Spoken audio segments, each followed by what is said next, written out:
Atenção! Começa agora uma teleaula de História do Ensino Fundamental. Você vai assistir a teleaula de número 11. Bons estudos!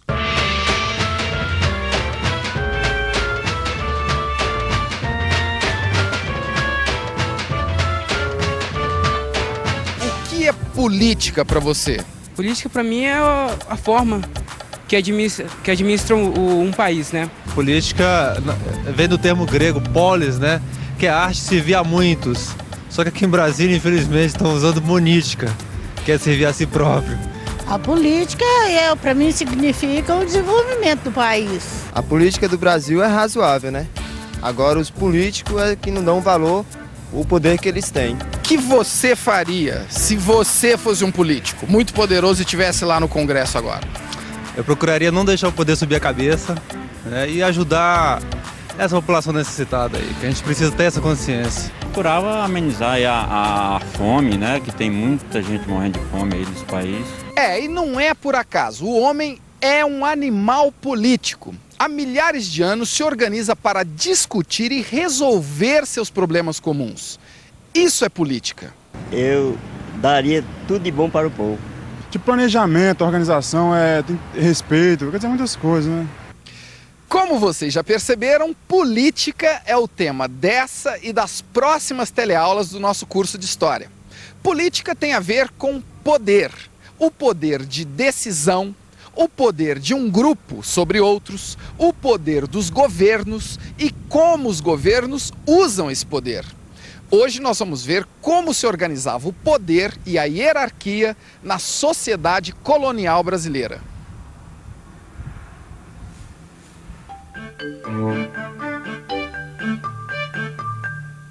Foi por volta de 1530 que Portugal resolveu de fato colonizar o Brasil. Pelo Tratado de Tordesilhas, essa era a parte da América do Sul que cabia aos portugueses. É menor que o Brasil de hoje, mas mesmo assim era muita terra. Como na época Portugal estava sem dinheiro para a colonização, a coroa resolveu dividir o Brasil em várias partes e ofereceu essas faixas de terra a nobres e comerciantes portugueses. Essas faixas de terra foram chamadas de capitanias hereditárias. Hereditário, aquilo que passa como herança de pais para filhos. Quer dizer que se as capitanias eram hereditárias, então... Isso mesmo que você está pensando. O direito da exploração de capitanias passava de pai para filho. Por favor, o senhor aceitaria uma capitania hereditária no meio da Amazônia, a uns 1000 quilômetros de Manaus, sem aeroporto, sem estrada, sem nada? Toparia? Preciso saber quem seria o governador-geral, né? O senhor acha que ia dar certo? Depende do governador-geral.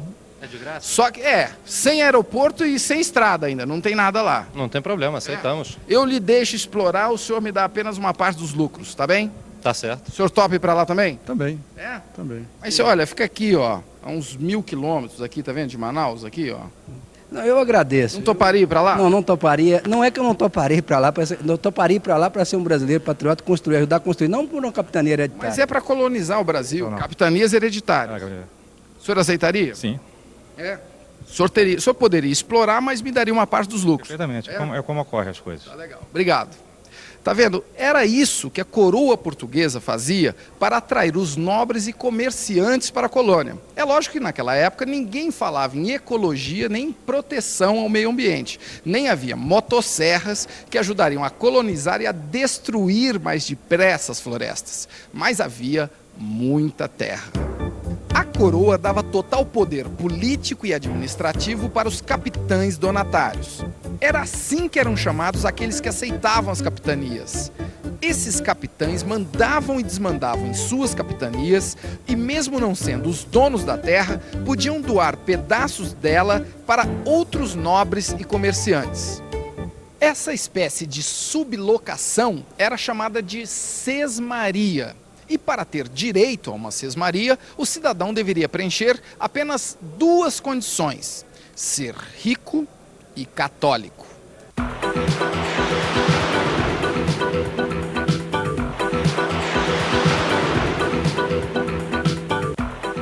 Com o sistema de capitanias hereditárias, a coroa portuguesa resolveu vários problemas com uma só tacada.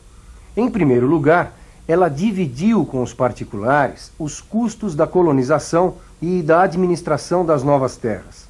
Em segundo, conseguiu uma nova fonte de recursos, já que os capitães donatários precisavam pagar impostos ao rei, que continuava dono de tudo.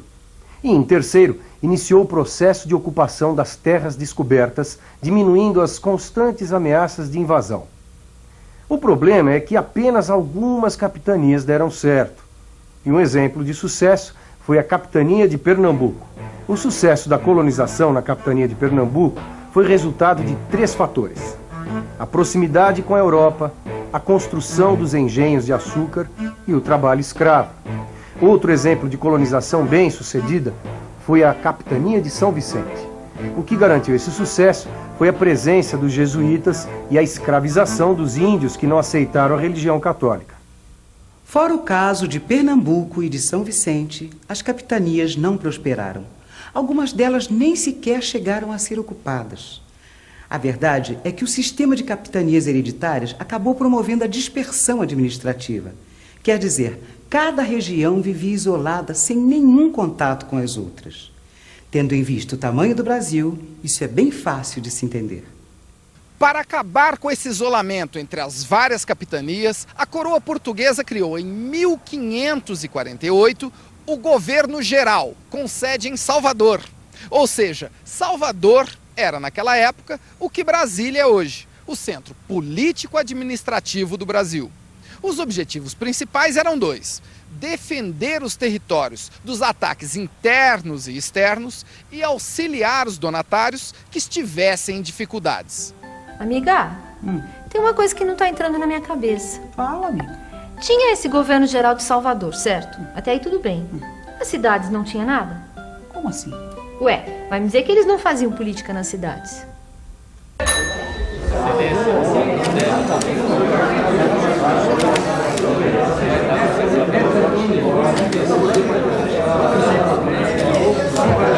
Oi, eu sou a Maristela, eu trabalho de dia, estudo à noite, eu não tenho tempo a perder. Eu arrumei esse bico de repórter fotográfica de política atual. Mas eu também tô por dentro de política colonial.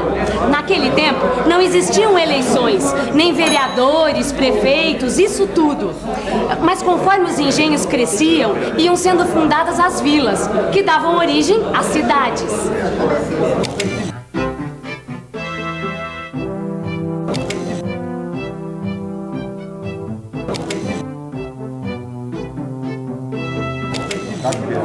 Essas vilas e cidades acabavam tendo suas câmaras municipais, que eram compostas não por vereadores, mas pelos chamados homens bons. Já sei, você quer saber quem eram esses tais homens bons? Então preste atenção aí, que eu vou ter que acabar aqui meu trabalho. Os homens bons eram como se fossem os vereadores daquela época. Eles atuavam nas câmaras municipais, onde representavam os interesses dos senhores de engenho, dos proprietários de terras e escravos. No fim do século XVII, as atenções da coroa portuguesa se voltam para essa região do país onde hoje está localizado o estado de Minas Gerais. E o motivo era um só. Bandeirantes paulistas descobriram que essas terras eram ricas em metais e pedras preciosas, principalmente ouro e diamante. Inicia-se um novo momento político brasileiro. E a riqueza das Minas Gerais não chamou a atenção só da coroa portuguesa. A febre do ouro atraiu milhares de pessoas para cá e várias vilas foram fundadas, como Sabará, Mariana, São João del Rei e esta linda cidade onde estamos agora, Vila Rica de Ouro Preto. Ainda existe ouro aqui em Ouro Preto? Existe. É? Onde? Nas igrejas, nos museus. Existe muito ouro ainda, que tem muita mina que não estão extintas. Vira e mexe eles estão achando ouro. E tem também o ouro que, pelos livros históricos, os inconfidentes esconderam. Que eu sei também nas igrejas.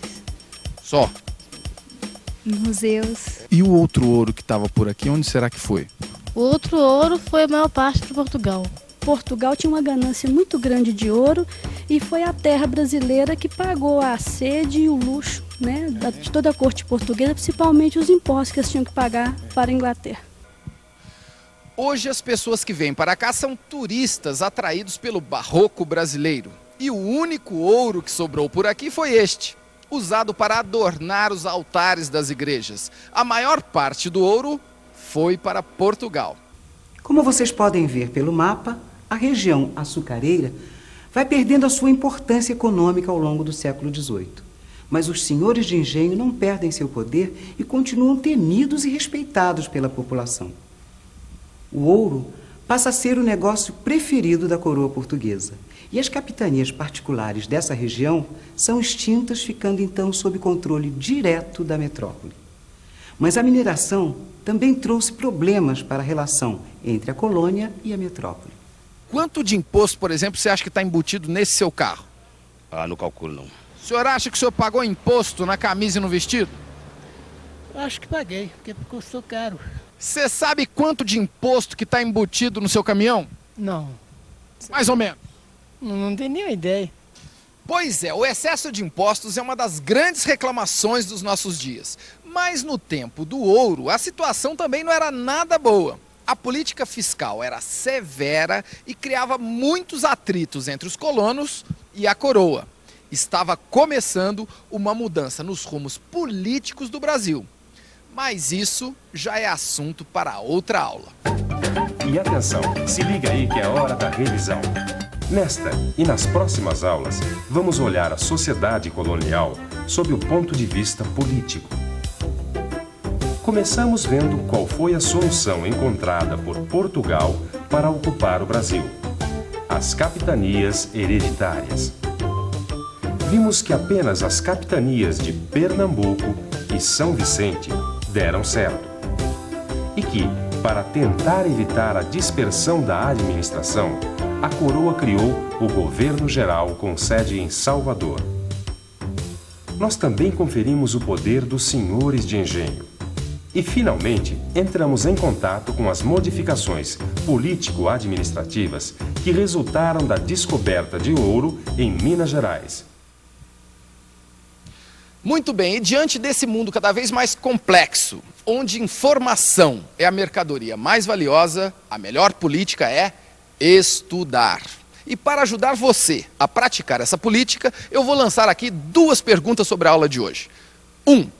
Como se organizava o poder no Brasil colonial? E 2. Como de tão longe a metrópole portuguesa conseguia controlar o Brasil, sua colônia na América? Agora é com você. Até a próxima aula.